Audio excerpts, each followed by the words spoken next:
I do want to kind of get to this one conspiracy theory that I have seen. When it first came to me, I was like, haha, I have literally seen it. It has to be more than 100 times. It's a quote unquote doctor, but I have searched for this man. I cannot find a name. I can't find a practice. Usually doctors will have some sort of, they're willing to say who they are, number one. Number two, you can kind of see that they're in a doctor's office, things of that nature. I don't know who this person is, but I do know that this message is going around probably just as fast as the virus.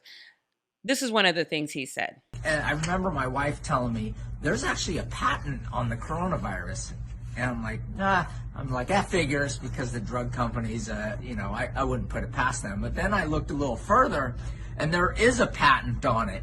It's patent US 200-625-7852. And that was applied for in 2006 by a company called Chiron, which was then bought by GlaxoSmithKline, one of the 10 largest pharmaceutical companies in the world. So, okay,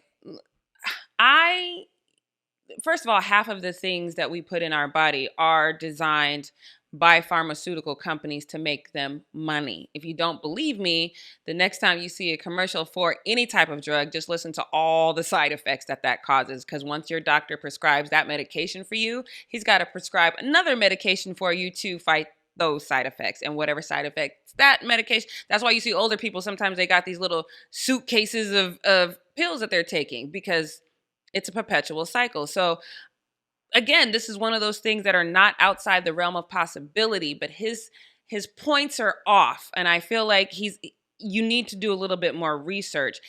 To be honest, I'm really glad I watched the movie Contagion, because there's this scene in there where the virus gets out of hand. They can't fight it because they don't know what it is. So they have to recreate it. You can't fight it if you don't know how it moves. Part of knowing how it moves is to recreate it. So let's investigate. He is right. There is a U.S. patent. He's right with the number. It's US 200-625-7852, and it is called Severe Acute Respiratory Syndrome Coronavirus. But you have to read. This is the thing. He's definitely not a doctor, because all you have to do is scroll down and you will see that that's exactly what this patent is.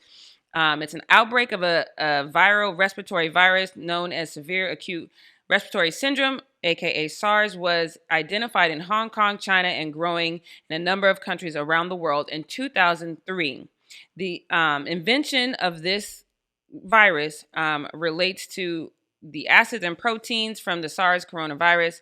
The acids and proteins can be used in the preparation and manufacture of vaccine formulations. Yes, there is a patent. Yes, it was created. It was created to figure out how to fight it.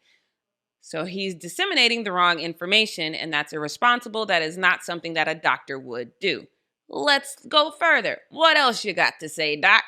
So now I'm looking into maybe there's a coronavirus vaccine. And sure as shit, there's a European patent on a coronavirus vaccine. European patent EP 317231-9B1. That was applied for in 2014. And what do you know? It was just granted in November of 2019. What perfect timing. This is so weird. I'm going to try my very best to explain this, because there's so much jargon in there that was very difficult. I had to look up stuff.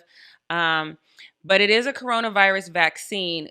But to be specific, this virus specifically affects poultry. So they were trying to find a vaccine that addressed the strand of the virus that affected poultry. And it says that this virus is responsible for more economic loss in the poultry industry than any other infectious disease.